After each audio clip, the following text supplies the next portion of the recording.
অধ্যায় 29 এবং 44 বছর কি বলছে দেখো। হালেলুয়া। যিশু উত্তর করিয়া তাহাদিগকে কহিলেন, ঈশ্বরের কার্য এই, যেন তাহাতে তোমরা বিশ্বাস করো যাহাকে তিনি প্রেরণ করিয়াছেন। আমেন। 44 হালেলুয়া। পিতা যিনি আমাকে পাঠাইয়াছেন, তিনি আকর্ষণ না করিলে কেহ আমার কাছে আসিতে পারে না, আর আমি তাহাকে শেষ দিনে উঠাইব। আমেন।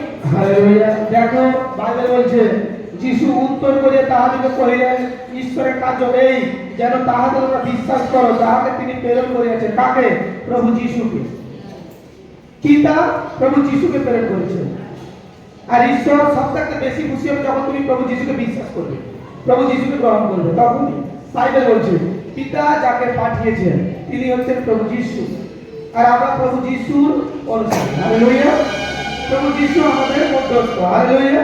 পিতা ডাইরেক্ট প্রভু যিশুকে পাঠিয়েছেন, আর আমাদের কাজ, এই কাজ আমাদের কিনা প্রভু যিশুকে আমাদেরকে বিশ্বাস করতে হবে, প্রভু যিশুর কথাকে আমাদেরকে প্রধানতা দিতে হবে, প্রভুর কথা আমাদেরকে পালন করতে হবে।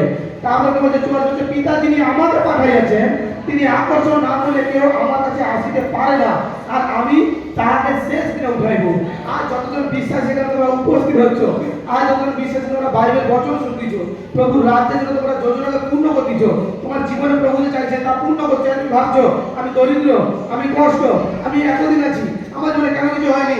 বাইবেল বলছে তুমি নিরাশ হয়েও না, আমি তোমাকে শেষ দিনে ওঠাবো, আর সে সুখ তোমার কাছ থেকে কেউ কেড়ে নিতে পারবে না।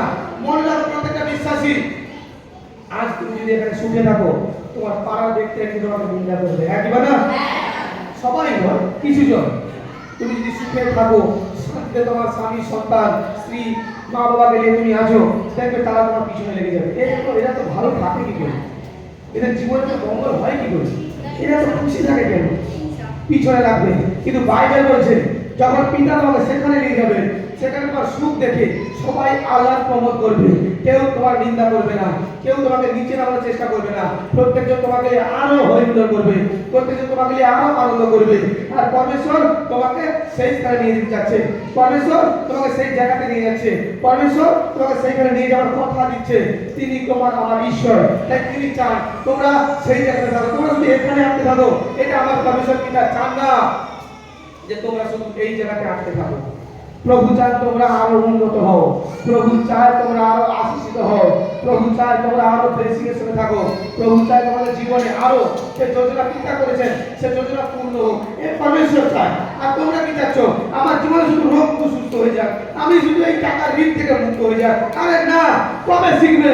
অঙ্গীকারকে বাড়াও, চাওয়াকে বাড়াও। একটা রোগ সুস্থ হয়ে গেলে তোমার জীবনে সব কি পাওয়া হয়ে গেল? হবে না। কি ধরনের বিশুদ্ধ এই রোগটাকে পড়েছে, আমাদের রোগটা সুস্থ হয়েছে, আর কিছু দরকার নেই। কেন দরকার নেই? তারপরে আবার কিছু চেয়ে বুঝবে। বাইবেল বলছে না, তোমার অঙ্গীকারকে তুমি বাড়াও, তোমার অঙ্গীকারকে আরো বড় করো। আর দেখো প্রভু তোমার জীবনে চমৎকার আর ব্লেসিংকে দেবে। প্রভু তোমাকে সামান্য একটা ক্যান্সার শুধু ঠিক করার জন্য প্রভু তোমাকে মনোনীত করেনি, প্রভু তোমাকে সেই রাজ্যে নিয়ে যাওয়ার জন্য মনোনীত করেছেন, প্রভু তোমাকে সেই রাজ্যে নিয়ে যাওয়ার জন্য উৎসর্গিত হয়েছেন। প্রভু যিশু আমাদের উপরে এই দাবি এমনি এমনি রাখেন। আচ্ছা, যতজন এই পোশাক আশাক পরে আছো সব তো তোমরা অর্থ দিয়ে কিনেছো, হ্যাঁ কি না? তারপরে এখন যদি বলি এটা বলবো কিনা আমার অধিকার, হ্যাঁ কি না? আমি কিনেছি অর্থ দিয়ে, তাহলে এখন আমার অধিকার আছে আমি আগে এইভাবে মারি, এইভাবে ধুই, যা ইচ্ছা করি, কেউ কিছু বলতে আসবে না। যে দোকান থেকে কিনেছি সেই দোকান থেকে বলবে ওই বন্ধু তুমি আমার কাছ থেকে বস্ত্র কিনে নিয়ে কেন করছো, বলবে? তোমার অধিকার, তুমি অধিকার দেখাবে, হ্যাঁ কি না? দেখাবে তো। আর প্রভু যিশু আমাদেরকে রক্ত দিয়ে কিনেছেন, তিনি এমনি এমনি আমাদের উপরে অধিকার দেখাচ্ছেন না। তিনি তারপরেও আমাদেরকে তার মূল্যবান রক্ত দিয়ে কেনার পরেও তিনি আমাদের মনের ভারটা আমাদের উপরেই ছেড়ে দিয়েছেন, যে এরা নিজের সিদ্ধান্ত নিক, এরা আমাকে চায় না আমাকে চায় না। হালেলুয়া। তিনি পরমেশ্বর, তিনি কখনো কারো করে প্রেসারাইজ করেননি, তিনি এমনি এমনি বলেননি তোমরা আমার সন্তান। তিনি আগে আমাদেরকে দিয়েছেন, তিনি আগে আমাদের জন্য সবকিছু তিনি দিয়েছেন।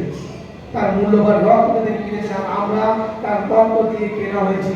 আমাদের উপরে অন্য কারো অধিকার নেই, পরমেশ্বরের অধিকার আছে। হালেলুয়া। তোমার উপরে কেবল পরমেশ্বরের অধিকার আছে, কোন সরকারি আত্মার অধিকার নেই, কোন জগতের ব্যক্তির অধিকার নেই, কারোর অধিকার নেই তোমার উপরে। কেবল পরমেশ্বরের পরম আত্মার অধিকার আছে। সেই পরমেশ্বর প্রভু যিশু, তার অধিকার আছে, কারণ তিনি তোমাকে তার রক্ত দিয়ে কিনেছেন। আজ তোমাকে খ্রিস্টানদের মধ্যে বহুজন তোমাকে বহুত কথা বলবে, আমি তোমাদের সত্য কথা বলছি, তাকে একটাই কথা বলো, ঈশ্বর আমার মধ্যে আছে। আজ বাইবেলের সঙ্গে পরিচিত নেই, তার জন্য তোমরা কিন্তু অনেক দিক থেকে ভ্রান্তিতে পড়ে যাবে। প্রত্যেকজন এটা স্মরণে রাখো, যিশু খ্রিস্টের আত্মা আমার মধ্যে আছে। আর তোমাদের কেউ চক্রান্তে দেখতে পারবে না।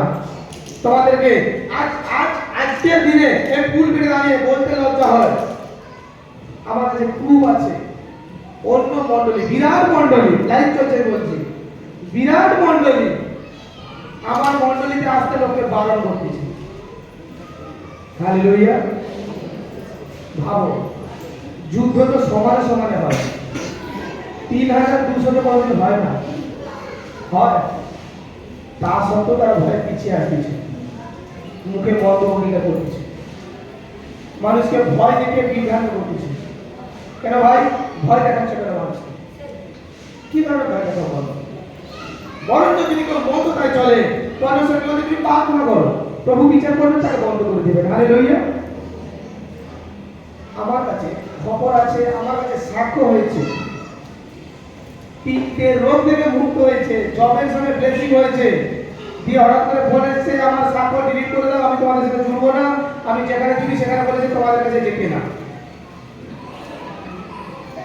হালেলুয়া।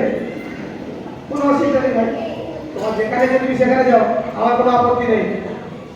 ঈশ্বরের লোকেদের মধ্যে দলাদলি কেন হচ্ছে? তাই জন্য আমি প্রত্যেকটা বিশ্বাসীকে, যে কেউ বিশ্বাসী আছে, আমি প্রত্যেকজনকে তার জন্য সেই কথা বলেছি, তোমরা প্রত্যেকজন স্মরণ রাখো, তোমাদেরকে যত যে ভয় দেখা, ভয় পাবে না। ঈশ্বর তোমাকে সৃষ্টি করেছেন, কোন পাস্টার, লিডার, বিশপ, প্রফেট, অ্যাপোস্টল কেউ নয়। ঈশ্বর তোমার নির্মাতা। সবাই ছেড়ে যাবে তোমাকে, পাস্টার, প্রফেট, অ্যাপোস্টল সবাই হয়তো ভুলে যেতে পারে, প্রভু যিশু তোমাকে কখনো ভুলবেন না। আজকে প্রভু যিশুকে বলো, কি প্রভু যিশু তুমি আমার হাত ধরো, অন্য কেউ নয়, প্রভু যিশুকে বলো। আমি প্রথম থেকে প্রচার সবার কাছে করে আসছি, আমি অনলাইনে করেছি, এগুলো কিছু মণ্ডলী, কিছু জনগণ আমার দল একটু ক্ষিপ্ত আছে, যেমন পায়ে হাত দিয়ে প্রণাম করাটা আমি বারণ করে দিয়েছিলাম, এখনো বারণ আছে। কিছু জন আরে কেন, যে যার ব্যক্তিগত বিষয় আমার এখানে বলার কিছু নেই, যে যার যেমন করছে, কিন্তু আমি তোমাদের একটা কথা বলছি, যে জন্য ভয় দেখার, আজ বছর দ্বারা আমি তোমাদের বোঝাচ্ছি, যখন তোমরা যিশুকে বিশ্বাস করতেছো, প্রভু তোমাদেরকে আকর্ষণ করেছে, আর তখন তোমাদের কোনো কিছু ভয় পাওয়ার দরকার নেই। যত বড় প্রবলেম, যেটা ভয় দেখা, স্মরণ করবে ঈশ্বর আমার মধ্যে আছে। প্রত্যেকটা ঈশ্বরের মধ্যে আমি যেখানে যে সেখানে ঈশ্বরের কাছে যেতে পারি, ঈশ্বরের রাজ্যে আমি পৌঁছাতে পারি। ঈশ্বর আমার সঙ্গে আছেন, তো আমার ইচ্ছা বিরোধিতা কেন করবো? এসব ভাই আমরা একসঙ্গে ঈশ্বরের সুসমাচার প্রচার করি, একসঙ্গে প্রভু রাজ্যকে আমরা গঠন করি। আরে আমাদের লড়াই কোনো মানুষের সঙ্গে নয়, আমাদের লড়াই মন্দ স্পিরিটের সঙ্গে না, লড়াই আমাদের জগতের ব্যক্তির সঙ্গে না, লড়াই কোনো ধর্মের মানুষের সঙ্গে না, লড়াই কোনো চার্চের সঙ্গে। লড়াই মন্দ স্পিরিট, যেটা পৃথিবীর মধ্যে প্রত্যেকটা মানুষকে নষ্ট করে দিচ্ছে। এটা প্রত্যেকটা বিশ্বাসী মাথায় রাখো। আজ যদি ঈশ্বরের শক্তি আমার মধ্যে না থাকে, ফেমাস হয়ে আমি করবোটা কি? কি দরকার আছে? আজ যারা আমার পেছনে আমার অনুচররা চলতেছে, তারা একটা সময় বোকা হয়ে দাঁড়াবে, তারা অন্ধকার দেখবে, হতাশা হয়ে পড়বে। আমি তোমাদের সব সময় আমি বুঝিয়ে এসেছি, প্রভু যিশুর নামকে জপ করো এই জীবে, আর প্রভু দেখো তোমাকে সঠিক পথ, সঠিক রাস্তা, পরমেশ্বর তোমাকে দেখাবে। হালেলুয়া। আজ আমি কিছু পাই কারণে হয়নি, কারণ আমি যে জায়গাতে দুটো মন্ডলী দাঁড় করেছি, কেউ কোন বড় মন্ডলী কোনো কেউ এসে আমাকে বলেনি তুমি মন্ডলী করো, আমি তোমার পাশে আছি। বরঞ্চ কেউ তো বলেছে আমাকে জেনে ঢুকাবে। হালেলুয়া। আমি মন্ডলী আমার লোকেদেরকে বলা হয়েছে, বাজে বাজে ভাষা করা হয়েছে। তারা বলেন যে এসো আমরা একসঙ্গে মণ্ডলী পরিচালনা করি, তুমি তোমার প্রচার করো, আমি আমার প্রচার করি। আমি বলে সত্য বলছি, আমি ভবিষ্যৎবাণী করেছিলাম আগে, আজও আমি ভবিষ্যৎবাণী যা করেছি সেগুলো সফল হবে। তো ওয়ার্ডের জন্য যা বলেছিলাম হয়েছে, যত জন ব্যক্তির জন্য যা বলেছি হয়েছে। পরমেশ্বরটা করতেছে, প্রভু চমৎকার করতেছে। আজ ব্লেসিং তোমার কাছে আছে, আজ তোমার অঙ্গীকারের প্রয়োজন আছে। আজ তুমি কাউকে দেখে ভীতু না হয়ে পড়ো, আজ তুমি কাউকে দেখে পিছিয়ে না পড়ো। আজ তুমি নিজে থেকে আগে বুঝতে শেখো যে তুমি ঈশ্বরের জন্য না, তুমি তোমার মধ্যে ঈশ্বরের পাওয়ার আছে। তুমি যখন যিশুকে জেনে গেছো, তোমার মধ্যে এক শক্তি কার্যকারী করছে, তোমার মধ্যে এক ক্ষমতা কার্যকারী করছে, তাহলে তুমি ঈশ্বরের সন্তান। একজন ব্যক্তি আমার খুব মনে আছে, আমি সারা জীবনের কথা মনে রাখবো। যখন আমি শুনতে শুনতে 40 দিনের ফাস্টিং রাখি, আমার যখন সময় আসে প্রচার করা, তার আগে আমি 40টা ফাস্টিং রেখেছিলাম। যেমন আমার পিতা যিশু, যিশু আমার পিতা। আমি প্রথম থেকে বলে এসেছি সবাইকে, যিশু আমার পিতা, তিনি আমাকে পাঠিয়েছেন, তিনি আমার মা, আমার সব কিছু যিশু। আমি ভুল বলে আমাকে এখন পর্যন্ত তিনি শাসন করে, বকে। অনেকবার হয়েছে এরকম। যখন আমি বলি তোমার একজন ব্যক্তি, তিনি মন্ডলী, তারা বাড়িতে বাড়িতে মন্ডলী হয় না, তিনি মন্ডলীর লিডার। একজন পাস্টারের নাম ধরে আমাকে বলছিল যে এই ব্যক্তি হতে পারবে, ও এরকম করছে, ও ভুল পথে চলছে, ও মন্দ পথে চলছে। আর আজকে দেখো পরমেশ্বর আমাকে কোন জায়গাতে নিয়ে এসেছে, আর সে ব্যক্তি কোন জায়গাতে আছে। আজও পর্যন্ত কখনো কারো নিন্দা করি, কোনো কলেজ সেখানে শিখাই কারো নিন্দা করো। যারা আমার স্টাফরা, তাদের তো কখনো বলে যে তোমরা নিন্দা করো। আমার স্টাফের থেকে অনেক জন আমাকে লাঞ্ছনা করে, অনেক নিন্দা করে, গালাগালি করে। আমি তাকে বলে রেখেছি তোমরা চুপ করে শুনে নেবে। পরমেশ্বর শক্তি ছিল, তিনি চমৎকার করে দিবেন। আজ ভয়ে তোমরা অধিক ভয়ে পিছিয়ে বলছো, তোমাদের কিচ্ছু তো বলতে পারবে না। কোনো তন্ত্র শক্তি, কোনো জাদুবিদ্যা, কোনো টোটকা ইত্যাদি ইত্যাদি কিচ্ছু করতে পারবে না। তোমরা ঈশ্বরের সন্তান, তোমাদের ঈশ্বরের পাওয়ার আছে। প্রকৃত সত্য ঈশ্বর তোমাদের মধ্যে আছে, আর তিনি যখন তোমার মধ্যে আসবেন, তিনি তোমার প্রত্যেকটা হাল, প্রত্যেকটা পরিস্থিতি তিনি একদম পরিবর্তন করতে চলে যাবেন। তুমি ভাববে আর এটা আমাদের কি করে হলো? অকাতরে বিশ্বাস, দেখো সেরকম বিশ্বাস। এই যেখানে একটা শিশু সন্তান ঘুরতেছে, এর মা যদি একটা কিছু দেয়, এ কিন্তু জিজ্ঞেস করবে না, সঙ্গে সঙ্গে সেটা পান করবে, খেয়ে নেবে। একই কথা, কতটা বিশ্বাস করে তার মাকে। বিশ্বাসীরা প্রভু যিশুকে সেই বিশ্বাস করো, সেই বিশ্বাসের দরকার আছে। প্রভু যিশু তার মানে বলেছেন যে এই শিশু সন্তানের মতো যে কেউ গ্রহণ করে সে স্বর্গরাজ্যে যাবে। কেন বলেছেন শিশু সন্তানকে? শিশু সন্তানের দৃষ্টান্ত তিনি কেন দিয়েছেন? আজ শিশু সন্তানকে দেখো আর ফলো করো যে প্রভু একটা ছোট বাচ্চার দৃষ্টান্ত আমাকে কেন দিলেন। এই বাচ্চার মধ্যে প্রভু কি দেখেছেন, এর মধ্যে কি আছে দেখো। আমি যখন বছর করি, আমি যখন বারবার অনুভব করেছি, বারবার দেখে একটা ছোট সন্তানকে তুমি রাগে একটা চর থাপ্পড় মেরে দাও, সে কাঁদবে। একটু পরে তাকে তুমি ডাকো, আয় বলো, সে তোমার কোলে চলে আসবে। একই না? একটা বয়োজ্যেষ্ঠ ব্যক্তি কি করবে? তুই একবার মারছো, তোকে ছাল গেলাবো, তারপরে তোর কাছে যাবে। এরা বয়োজ্যেষ্ঠ ব্যক্তিরা করে। আর প্রভুদের জন্য বয়োজ্যেষ্ঠ ব্যক্তি বিশ্বাস করে, এটা শিশু সন্তান বিশ্বাস দিচ্ছে। কারণ শিশু সন্তানকে আমি দেখেছি, সে আমাদের বিশ্বাস করে তার মাকে দিচ্ছে, সে খেয়ে দিচ্ছে। আর প্রভু যিশু আমাদের মাতা পিতা, সেরকম ভাবে প্রভু যিশু বলে তুমি সেই বিশ্বাসের ইমানকে তুমি দিয়ে আসো। প্রভু যিশু একটা কথা তোমাদের মনে মনে সর্বমত থাকা উচিত, প্রভু যিশু যখন আমার হাত ধরে আছে, আমি কখনো কোনো ব্যতিক্রমে কোনো গায়ে পড়বো না।